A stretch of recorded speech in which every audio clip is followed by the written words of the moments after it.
ominous cinephile.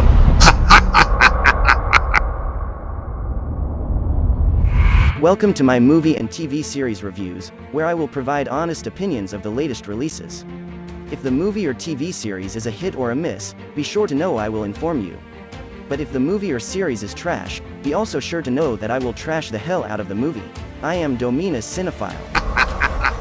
And the movie on the review table today is the Nollywood film Kill Boro. Kill Boro is a drama thriller directed by Courage Obayuwana and written by Priye Diri and Kester Nsirim, with Steve Gukas as the producer. The movie stars popular Nollywood actors including Ini Dima-Okojie, Asaya, Teddy Bear Ojefua, Brutus Richard, Michael Dappa, Blessing Uzero, Kosisochukwu Ogboruche, beloved Osagie, Hilda Dokubo, and Yibo Koko. Kill Boro premiered on Amazon Prime on May 30th. Kill Boro depicts the harrowing tale of Elijah, portrayed by Kosisochukwu Ogboruche, a young boy burdened by his father, Boro's relentless brutality towards him and his mother. Boro is portrayed by Asaya. Driven by desperation in the unforgiving streets of Azwama, Elijah seeks an unthinkable solution from the notorious gang leader Boss Man, portrayed by Teddy Bear Ojefua, to eliminate his father. However, all is not straightforward for the young Elijah, as his decision unravels the unthinkable, putting even his own life in jeopardy. Kill Boro explores the complexities of family, survival, the consequences of choices, and the enduring possibility of redemption. A simple story and synopsis that should provide easy entertainment if executed properly. Let's delve into this review to see if the movie lives up to expectations. The movie opens with Asaya's character, Boro, facing off against a rival gang leader named Gentle, portrayed by Brutus Richard. Boro seeks an extension to pay the money he owes Gentle, but Gentle insists on Boro returning to the gang he once belonged to. The scene had its ups and downs in terms of Brutus Richard's acting and delivery of lines. The movie heavily relies on Niger Delta Pidgin English, which makes sense considering it was shot in Rivers State. The issue is that some of the actors in this movie struggled to make an impact while speaking in that dialect. Take Gentle, for instance. He has the appearance of the villain in this movie, but his major flaw was that he tried too hard with the Pidgin English, and his acting was simply bad and uninspiring. The monotone delivery of his dialogue was annoying, and made his character appear more comical than menacing, as expected of a dangerous gang leader. Another character in this movie who felt weak, out of place, and uninspiring was Boss Man, portrayed by Teddy Bear Ojefua. If you thought the annoying monotone dialogue by the character Gentle was bad, wait until you hear Greg's character speak. His delivery was so poor that the echo added by the sound engineer almost made him sound like Darth Vader from Star Wars. I couldn't understand why he spoke so slowly, like a crawling snail, or the senseless reason behind the echo. His overall acting was poor, and his presence as a rival gang leader to Gentle was nothing to write home about.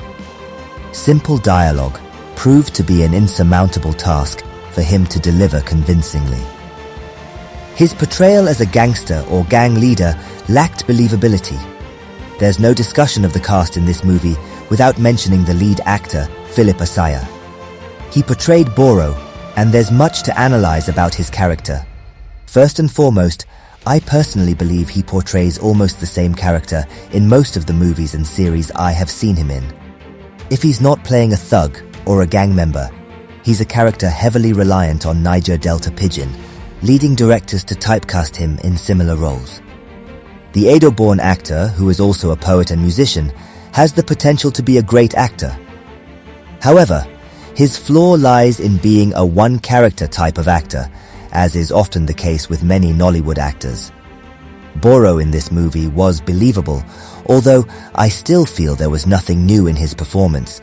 You could tell this role or character was his comfort zone, and he portrayed it well. Among the male actors in this movie, he was the only one who delivered an outstanding performance in terms of his delivery and mannerisms as a troubled father and husband. Unfortunately, his performance alone wasn't enough to elevate the entire movie.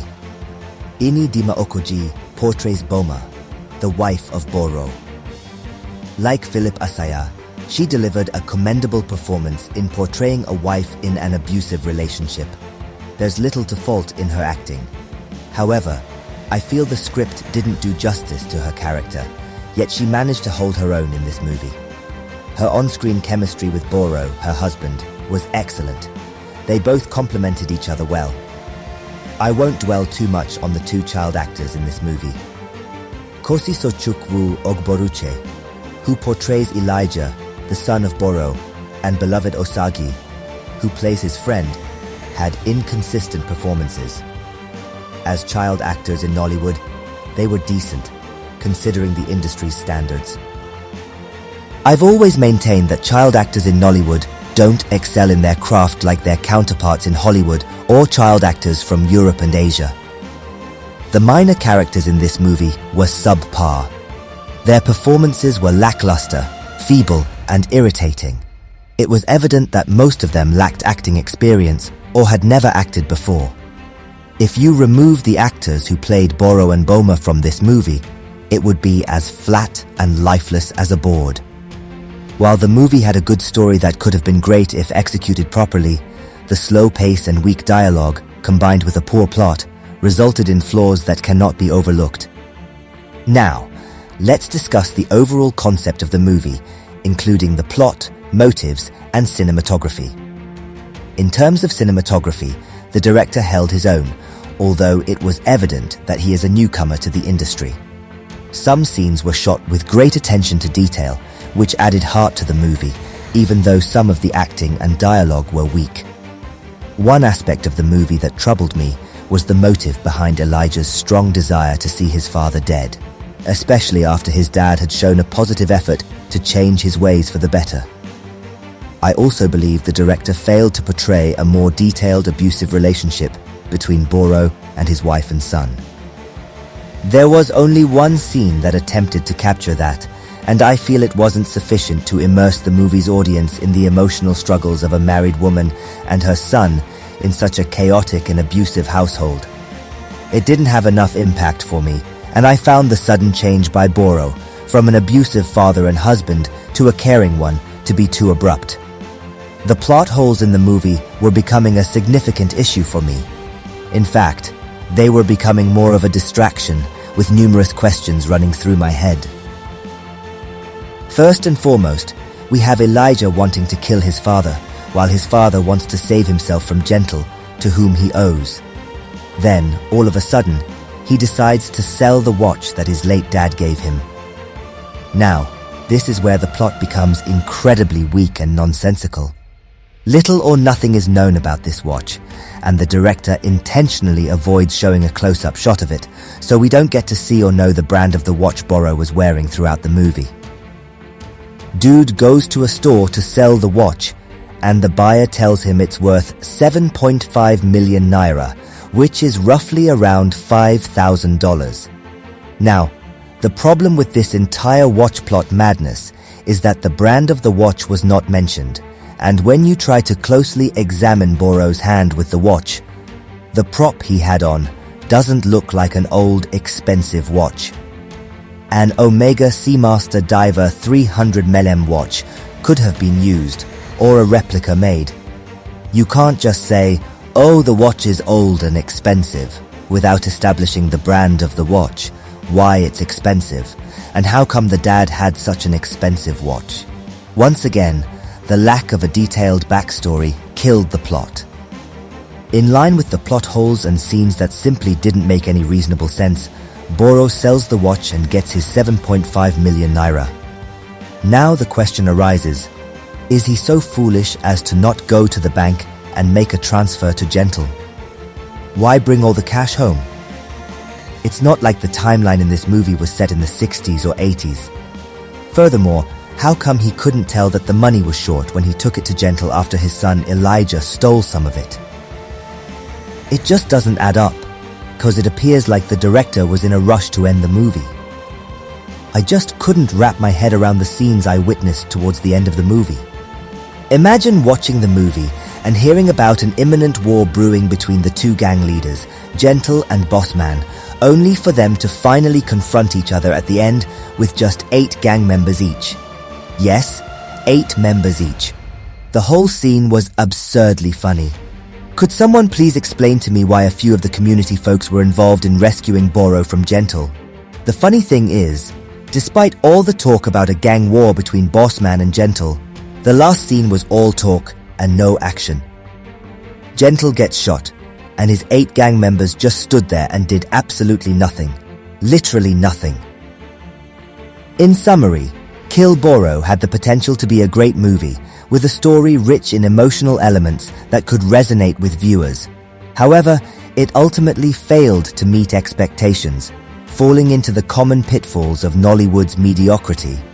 Despite commendable efforts from lead actors Philip Asaya and Ini Dima-Okojie, the film was undermined by a weak script, monotonous dialogue, and poor performances from the supporting and minor actors, which ruined its promising aspects. And now for my rating. Kill Boro receives a disappointing score of 4 out of 10. Regrettably, I must say that I am definitely trashing this. Thank you for watching. Please remember to like, comment, and share this video.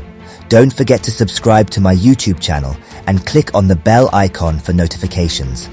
Also, be sure to follow me on TikTok, WhatsApp channel, and Instagram at Domino's Cinephile for more movie and TV series reviews. Domino's Cinephile, signing out.